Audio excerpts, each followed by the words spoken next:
Hello, I'm Bruce Harper, President of Heroes and Cool Kids.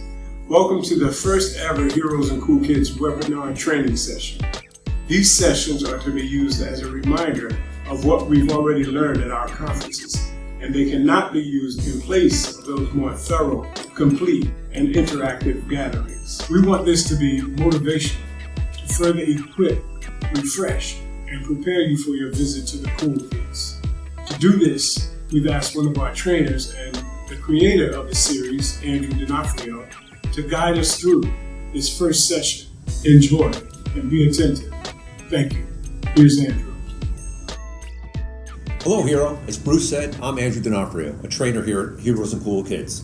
If you're watching this video, likely you're preparing for your first visitation. I know you're a little nervous, but that's okay. That's what we're doing this for, to give you kind of a reminder of what you need to do. Don't take this assignment lightly. You're in a privileged position. You're about to impact the lives of young people, and there's no greater gift than that. So get psyched, get ready. We're going to walk through the steps of this lesson. Okay guys, step one, we're entering the room. The first thing you want to do is confidently greet the teacher. Make eye contact, and give that teacher a handshake. The next thing that you want to do is introduce your partners. Now this is not just the name, right? We're going to talk about our partners' activities, your grade levels, and your partner's going to introduce you. And remember now, after these introductions, the classroom's now yours. Okay, step two, organize the room. Remember what we want to do when we organize the room. We want to organize it in a semicircle. This accomplishes two things. The first thing that it accomplishes, the kids know something different is coming. It also allows you to sort of scan the room and make eye contact with the kids. Step three, guys, explain the Heroes and Cool Kids program. This is what you're going to tell them, that you're here to answer any questions that they have about high school or, for that matter, life. Tell them that you're there to help them make good choices. That's your goal. Step four, break down the 3 visits for these kids so that they know what's coming not only today, but what's coming for the next 2 visits. First, today, we're playing games with them and we're getting to know each other. The second visit is going to focus on bullying and sportsmanship. The third, substance abuse, drugs, alcohol, and tobacco. Step 5, we're going to introduce the question box. There are certain rules and certain things we need to tell the kids about the question box. The first thing is we want the kids to feel comfortable to be able to share and ask questions. The second thing is we never take questions out loud. Third, all questions are to be anonymous. Fourth, do something to make the box look special. Don't just bring in a tissue box. Make the kids understand that the box is something special where they have the ability to ask you, the hero, any question they want. And 5, have the index cards ready and pass them out for the kids to put their questions on. Step 6, now it's time for your story. Remember your story. We want to start with the moral of the story. The story is about a life skill or a lesson that you learned. And we want to state that up front, what the moral of the story is. Tell the story. Don't read it. You know your story. You can tell it without reading it. Make eye contact with the kids as you're telling that story. Tell it in a way that they can relate to you. And one of the best ways to do this, if you remember from the conference, is to start out with a question or say a question during it. Can you imagine how I felt when?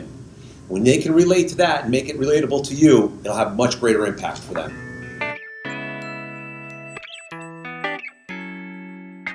Step 7, it's game time, guys. You should have prepared 2 games from your curriculum book. They're in that book and you should have them prepared and ready to go. Remember, we suggest one of the games that you play is called the People Machine. And the reason that we suggest that is because this is a great transition into where you're going next. And where you're going next is into the wellness discussion.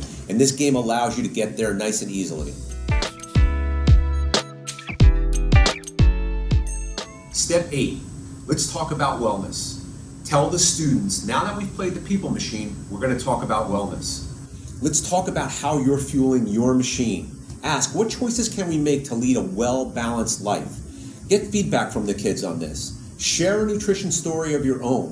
What you want to do during this is correlate something that you ate to how it affected your mood. That's the goal. That's what we want to try to impress upon them. The relationship between what you're eating and fueling your machine to how you feel. 2 important rules with this. We focus on wellness and how we feel. We never focus on weight. We never focus on how we look. Again, wellness and how we feel, not how we look and not how much we weigh. Then we want to make some suggestions for a healthy life. We want to talk about consuming water, fruits, vegetables, to stay away from sugars, to stay away from junk food. Those are the things that we really want to emphasize to them when it concerns nutrition.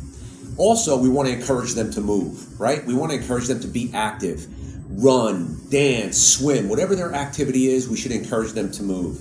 And we also want to transition into the mental strength. We want them to have a positive self-motto, to be able to use visualization, to get their mind strong.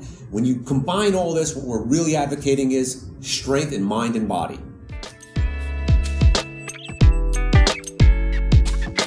Step 9, still part of the wellness discussion, use the self-assessment form. When we use this form, we want to focus on things we can control, not the things we can't control. That's the important part of this form. Remember, when we hand these forms out and the kids are filling them out, we want to encourage them not to share these forms. This is private and they should keep it private. We're going to spend about 7 minutes on this activity in the classroom, but we want to encourage the kids to finish this form later.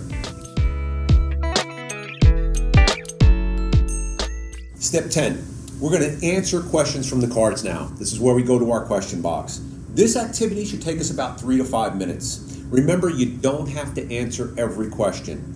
And also, reinforce with the kids, while they have the right to ask, you have the right not to answer. It's important to sort of read the question to yourself first to make sure the question's appropriate and one you can answer in front of everybody. Step 11, we should have about 5 minutes left in our lesson. And what we want to do here is we want to introduce the next lesson that's coming up. The next lesson that's coming up, as you should know, is bullying behavior. And what we want to do to sort of leave this off with the kids is ask them to think about what constitutes bullying behavior, so that the next time that you walk in, maybe they have some answers prepared.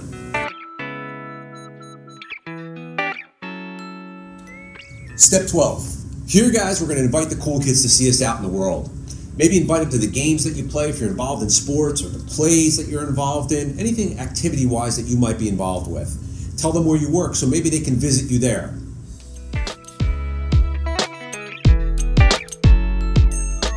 Last step, guys, remember, reorganize the classroom. Don't leave the teacher stuck with those chairs in that position. Final reminders, guys. 1. Follow the order of the lesson plan. By now, with this reminder, with the conference, with a review of your book, you should know that lesson plan order pretty well. 2, do not bring up drugs and alcohol during this lesson. We don't want to encourage them to ask questions about this topic now. 3, wear your Heroes and Cool Kids t-shirt. 4, remember your question box. Remember your index cards. 5, remember your self-assessment forms. 6, and most important, be a leader, be awesome, be a hero. Have a great time, guys. Have a lot of fun. It's going to go awesome.